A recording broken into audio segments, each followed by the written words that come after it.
Agar sen hech bo'lmasa 1 yil davomida faqat o'zingga e'tibor qaratorganingda behuda sarflangan barcha yillarning o'rnini to'ldirgan bo'larding.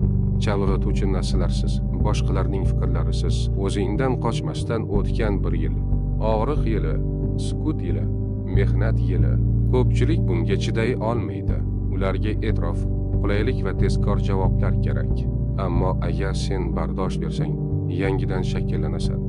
Yo'qotgan hamma narsangni qaytarish mumkin agar sen o'zingni yo'qotishni to'xtatsang. Chunki insonni sindiradigan narsa og'riq emas, maqsadsiz yashashdir. Va insonni kuchli qiladigan narsa ham omad emas, har kuni o'zini yengib borishdir.